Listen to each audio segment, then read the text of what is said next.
రంగారెడ్డి జిల్లా చిలుకూరు గ్రామసభ రసాభాసగా మారింది. Field visit చేయకుండానే రైతు బంధు కట్ చేశారని అధికారులపై రైతులు మండిపడ్డారు. నిజమైన రైతులకు రైతు బంధు రావడం లేదని ఆవేదన వ్యక్తం చేశారు. గతంలో ఇచ్చిన అప్లికేషన్లు ఎక్కడ ఉన్నాయని నిలదీశారు.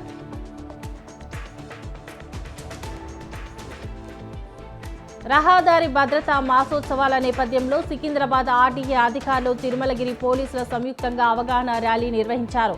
తిరుమలగిరి కూడలి వద్ద ట్రాఫిక్ నియమ నిబంధనలపై అవగాహన కల్పించారు. ట్రాఫిక్ నియమ నిబంధనలు ప్రతి ఒక్కరూ బాధ్యతగా పాటించాలని కోరారు.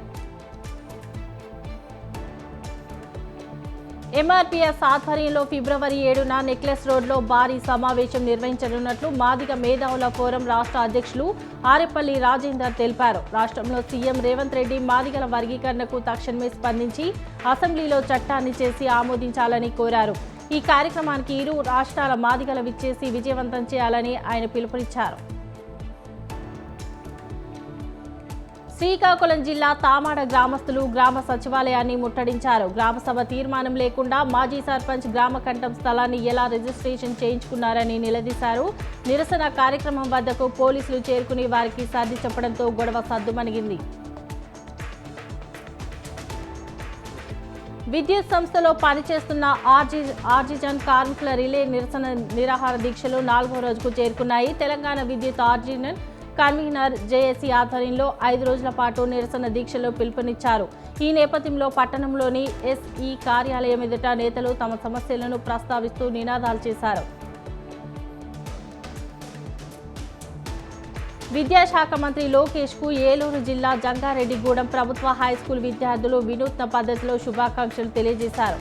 హ్యాపీ బర్త్డే లోకేష్ ఆకారంలో విద్యార్థులు కూర్చొని శుభాకాంక్షలు తెలిపారు. ఉపాధ్యాయుల ఆధ్వర్యంలో కేక్ కట్ చేసి టీడీపీ నేతలు సంబరాలు జరుపుకున్నారు. ప్రకాశం జిల్లా మార్కాపురం పట్టణంలో వాక్ థాన్ కార్యక్రమం నిర్వహించారు. 30వ జాతీయ రోడ్డు భద్రతా మాసోత్సవాల సందర్భంగా అవగాహన ర్యాలీ నిర్వహించారు. వాహనదారులు హెల్మెట్ ధరించడం, సీటు బెల్ట్ పెట్టుకోవడం తదితర భద్రతా నియమాలు పాటిస్తే ఎలాంటి ప్రమాదాలు జరగవని చెప్పారు. అనంతపురం జిల్లా కలెక్టరేట్లో జరుగుతున్న ఉన్నతాధికారుల సమావేశంలో డీఆర్ఓ మాలోల ఆన్లైన్లో రమ్మీ ఆడుతూ కెమెరాకు చిక్కడం ఇప్పుడు రాష్ట్ర వ్యాప్తంగా చర్చనీయాంశంగా మారింది. ఈ ఘటనపై స్పందించిన జిల్లా కలెక్టర్ వినోద్ కుమార్ వెంటనే చర్యలు తీసుకున్నారు. కలెక్టరేట్లో జరిగిన సమావేశంలో ఆన్లైన్లో రమ్మీ ఆడుతున్న డీఆర్ఓ మలోలపై కలెక్టర్ విచారణకు ఆదేశించారు. దానిపై డీఆర్ఓ మలోలను వివరణ కోరుతూ నోటీసులు ఇచ్చారు. జాయింట్ కలెక్టర్ నివేదిక ఆధారంగా డీఆర్ఓ మలోలపై చర్యలు తీసుకుంటామని జిల్లా కలెక్టర్ వినోద్ కుమార్ తెలిపారు.